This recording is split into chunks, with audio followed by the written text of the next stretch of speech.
அன்பான மேஷராசி அன்பர்களே, நம்ம வாழ்க்கையில் நடக்கக்கூடிய எல்லா நல்லதுக்கும் என்ன காரணம்?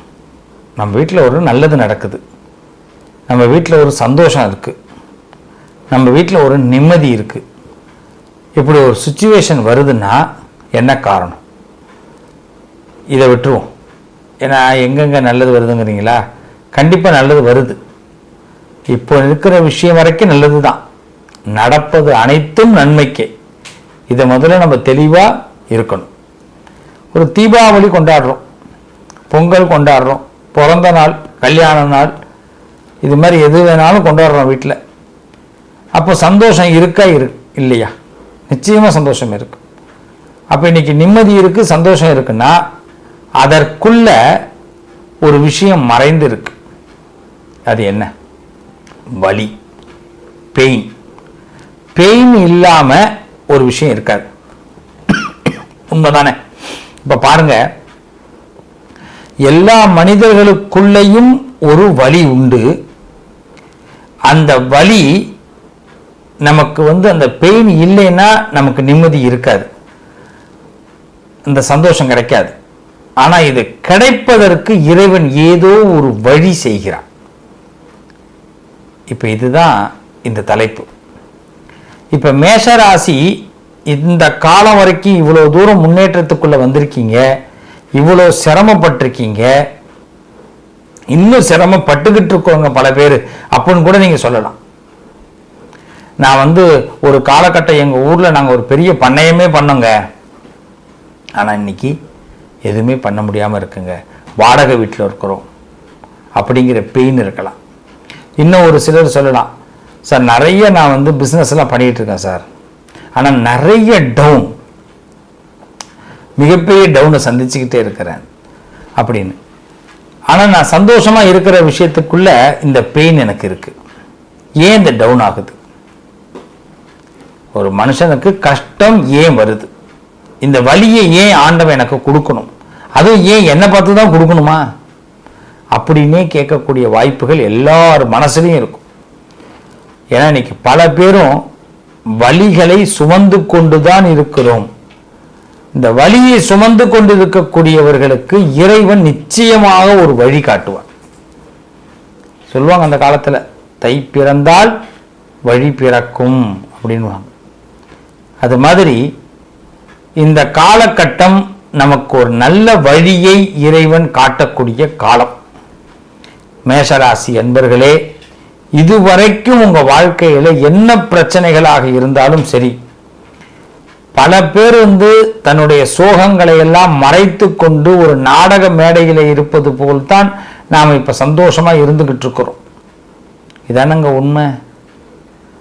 அந்த சந்தோஷம் நிரந்தரமா இருக்கணும். இதுக்கு கடவுளுடைய அனுகிரகம் நமக்கு தேவை, கிரகங்களுடைய வலிமை தேவை. கிரகங்கள் சப்போர்ட் நல்லா இருந்தா தான் நமக்கு நல்ல வழி கிடைக்கும்.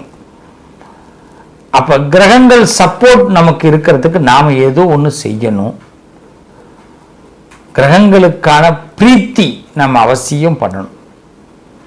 முதல்ல மேஷராசிக்காரர்கள் தன்னுடைய வில் பவரை விட்டுடக்கூடாது. யாரு வேணாலும் எது வேணாலும் சொல்லுவாங்க, தம்பி நீ வளர மாட்ட, தம்பி நீ சக்சஸுக்கு போக வாய்ப்பு இல்லை, தம்பி உன்னை ஏத்துக்க யாரும் வாய்ப்பு இல்லை, எது வேணாலும் சொல்லுவாங்க. யாரு வேணாலும் சொல்லிட்டு போட்டோம், அதை பத்தி கவலையே கிடையாது.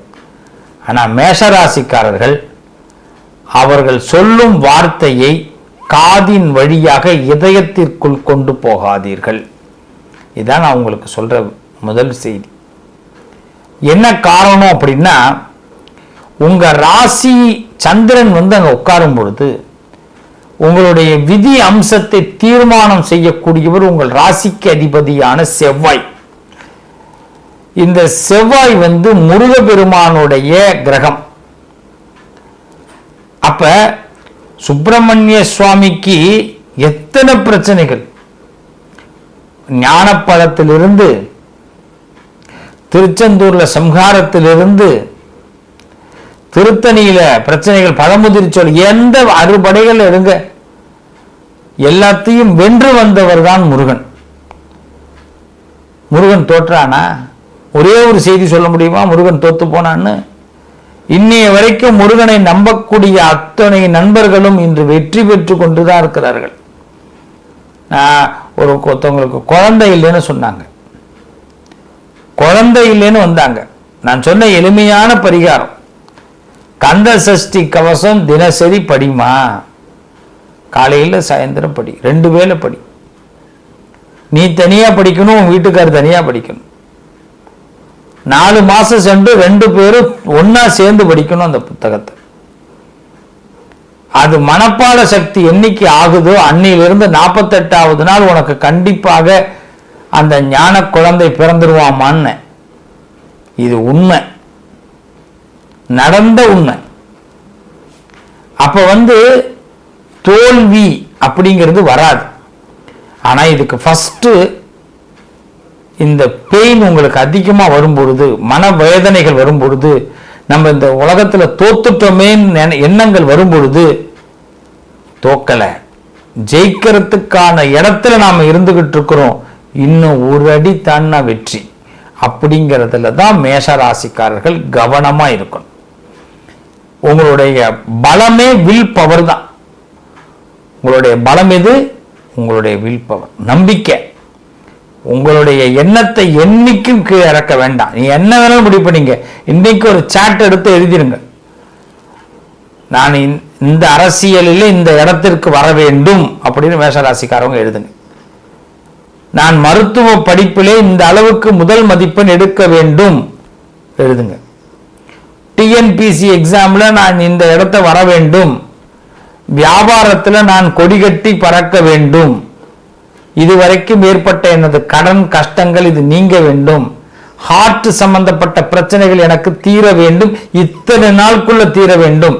இது மாதிரி அது மருத்துவமாக இருக்கட்டும், கலைத்துறையாக இருக்கட்டும், அரசியல் துறையாக இருக்கட்டும், வாழ்வாதாரத்தில் எந்த இடத்தில் நீங்கள் மேஷராசிக்காரர்கள் இருந்தாலும் நான் இன்னைக்கு சொல்றேன், உங்களுடைய வலியை பொறுத்து கொண்டுதான் இருக்கிறீர்கள், இல்லைன்னு சொல்லல. இன்னும் கொஞ்ச நாள் இந்த வலிக்கு மருந்து நீங்க கீழே உங்களுடைய சூழ்நிலைகளை மாத்தாம முன்னேற்றத்துக்கு கொண்டு வரணும் அப்படின்னு கேட்டா உங்களுடைய வில் பவரை விட்டு கொடுக்க கூடாது. இதுதான். நீங்க உங்க மனசு தளர்ந்து விட்டது அப்படின்னா உங்களால எதையுமே செய்ய முடியாது. மேஷத்துடைய பெரிய பலம் துணிச்சல். மேஷத்துடைய பெரிய பலம் துணிச்சல். நம்ம ஒரு சொல்லுவாங்க, எங்க வீட்டில் எங்க தாத்தா சொல்லுவாரு, முன்னாடி கால் எடுத்து வச்சு போனா பின்னாடி கால் தானா வரும்டா அப்படின்வாரு. முன்னுக்கு வரணும்னு ஒரு மனுஷன் நினைச்சிட்டான்னா அவன் பின்னாடி போக மாட்டான். இப்ப நீங்க என்ன நடக்கணும்? கல்யாணமா, குழந்தையா, வாழ்க்கையில வெற்றியா, படிப்பா, எந்த விஷயத்துல நீங்க சக்சஸ் ஆகணும்னு நினைக்கிறீங்களோ உங்களுடைய எண்ணத்தை நீங்க உயர்த்துங்க. இதற்கு முருகன் உங்களுக்கு துணை செய்வார். அதனாலதான் நான் சொன்னேன், முருக கடவுள் தோத்தத சரித்திரமே கிடையாது. எல்லா இடத்திலும் வெற்றி பெற, சூரபத்மனையே வெற்றி பெற வச்சிருக்கிறார். சூரபத்மனை வென்றானா இல்லையா? வென்றவன் சூரபத்மனை தன் பக்கத்திலே வச்சுக்கிட்டான். அதுவும் தான் முருகன். தோற்றவனையும் பக்கத்தில் வச்சுப்பான்.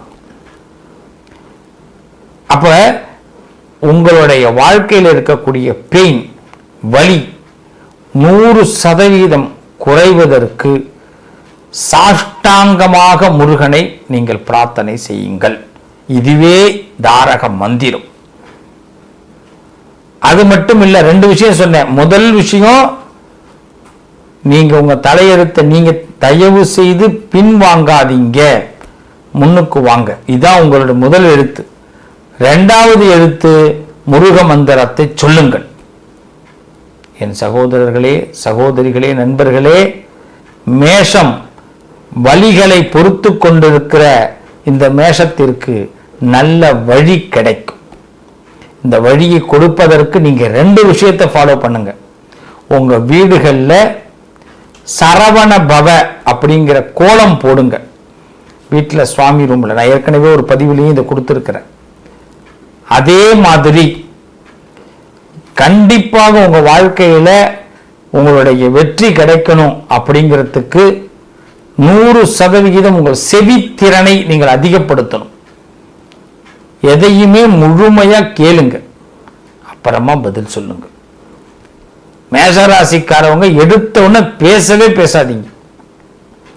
யார் எது சொன்னாலும் பேசாதீங்க, முழுமையா கேளுங்க. இவன் எதுக்கு வந்திருக்கிறான், என்ன பேசுறான், நீங்க எந்த இடத்துல இருந்தாலும் எந்த துறையில் இருந்தாலும் அதை நீங்க ஃபாலோ பண்ணிட்டீங்கன்னா, அந்த செவித்திறன் உங்களுக்கு சரியாக இருந்ததுன்னா உங்களுக்கு கண்டிப்பாக கேள்வி ஞானம் ஏற்படும், அதற்கு சிறந்த பதில் கிடைக்கும். இப்போ புரியுதா? ஏன்னா செவ்வாய் உங்களுக்கு சாதகமான இடத்தை கொடுப்பார். முருகன் உங்களை என்னைக்கு கைவிட மாட்டான். இதை மட்டும் ஃபாலோ பண்ணுங்க, நிச்சயமா உங்களுக்கு இருக்கிற பெயின் எல்லாம் டோட்டலி கிளியர் ஆயிடுது. இதுவரைக்குமே உங்க பெயின்களை மறந்துதான் வெற்றியை பார்க்குறீங்க. அந்த வெற்றி தொடரும், வழி கிடைக்கும், நல்லது நடக்கும். வாழ்த்துக்கள் மேஷராசி அன்பர்களே. மீண்டும் ஒரு நல்ல பதிவில் உங்களை நான் சந்திக்கிறேன். நண்பர்களே, சகோதர சகோதரிகளே, உங்களுக்கு நாங்களும் எங்களுக்கு நீங்களும் என்றும் துணையாக நிற்போம். ஒரே விஷயம், உங்களுடைய வளர்ச்சி எங்களுக்கு ரொம்ப முக்கியம். ஆன்மீகம், ஜோதிடம் சம்பந்தப்பட்ட தகவல்களை நான் அவ்வப்பொழுது உங்களுக்கு தந்து கொண்டே இருக்கிறேன். உங்களுக்காக இப்போ நாங்கள் இன்ஸ்டாகிராமில் ஒரு பேஜ் ஒன்று ஓப்பன் பண்ணியிருக்கிறோம். அதை நீங்கள் ஃபாலோ பண்ணுங்கள். அதே மாதிரி வாட்ஸ்அப் சேனல் ஒன்று ஆரம்பிச்சிருக்கிறோம். இந்த ரெண்டோடைய லிங்கையும் உங்களுக்கு நான் கொடுக்குறேன், டிஸ்கிரிப்ஷனில் நீங்கள் பார்க்கலாம். அதை நீங்கள் ஃபாலோ பண்ணுங்கள். நாங்கள் தினசரி உங்களுக்கு அப்டேட் பண்ணிக்கிட்டே இருக்கிறோம். உங்களுடைய லைஃபுக்கு என்ன தேவை, இன்றைக்கி நாளைக்கு அமாவாசையில் என்ன பண்ணணும், பிரதோஷம் என்ன பண்ணணும், உங்களுக்கு எப்படி நாளை நாள் எப்படி கொண்டு போகணும், எந்த கோவிலுக்கு போனால் என்ன லாபம், நம்மளுடைய கடன் தீர என்ன செய்யணும், உங்களுடைய எல்லா சந்தேகங்களுக்கும் நிறைய பதில்களை, எங்களுக்கு தெரிந்த பதில்களை உங்களுக்கு சொல்ல நாங்கள் காத்திருக்கிறோம். அதனால் இன்ஸ்டா பேஜ் நீங்கள் ப்ளஸ் வாட்ஸ்அப் சேனலை ஃபாலோ பண்ணுங்கள். கண்டிப்பாக உங்கள் வாழ்க்கையில் நாங்கள் நிழலாக இருப்போம். நிச்சயமாக நல்லது நடக்கும். வாழ்த்துக்கள்.